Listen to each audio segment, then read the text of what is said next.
Well, Lee, we've just heard that Joey Barton's been released from jail, which gets Newcastle United back in the headlines again for the wrong reason. I must say that all this talk about Keegan and the board being at loggerheads about Barton, I don't think that's quite correct.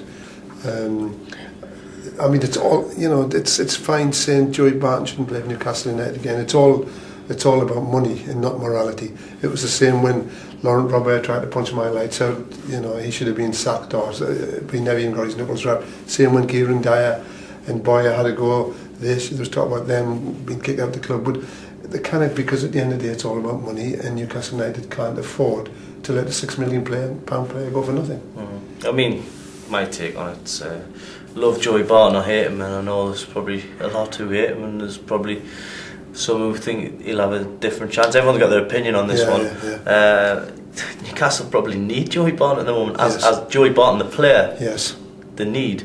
You know, when he came here, a lot of people had reservations, but one thing a lot of people says he can play. We haven't seen that too much. We probably saw a little bit towards the end of last season. And let's be fair, since Keegan come in, he had behaved himself. I think Keegan obviously sat him down and told him, you know, there's no more chance after this. Whatever the consequences of what he's done before, he couldn't help that. But now, since Keegan's come over, he's had pretty much a clean slate. And now he's served his time now, and whether people like it or not, he's back out there. So he's going to be a big player probably, because I'm like you on this one. I think that Mike Ashley won't get rid of a £6 million player for someone to come in and have him for nothing and be an asset to someone else. Well, that's right. I mean, the bottom line is that Newcastle should never have signed him, but that's gone now. I mean, certainly Newcastle could have done with a Joey type player at Doncaster on Saturday, because I mean there was nothing there.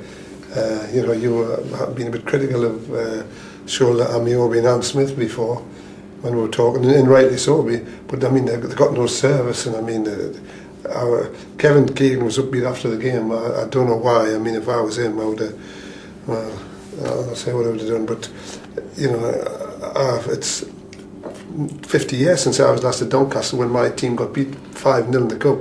And I left Doncaster that night feeling down and despondent, and I've got to say I felt the same on Saturday. It was a disappointing performance. I mean, you know, I think that the midfield did a lot of sort of running the cover, a lot of mileage. I thought didn't have its rewards on the day, because I think Donny just wanted to try and suffocate them and you know, try and hit them on the break, which is exactly what they did, and they won the game that way. You know.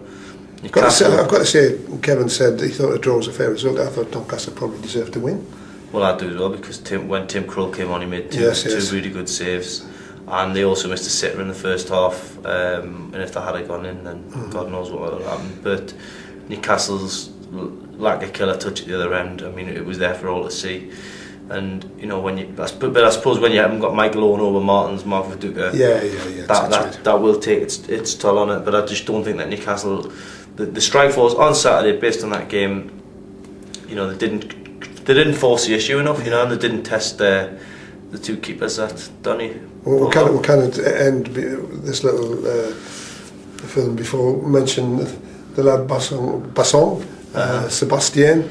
You know, I mean, they had 3 trialists who nobody knew who they were.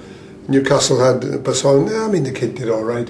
Significantly, you know, in the Battle Chronicle, Kevin says he plans to talk with his director of football, Dennis Wyve, about Basson.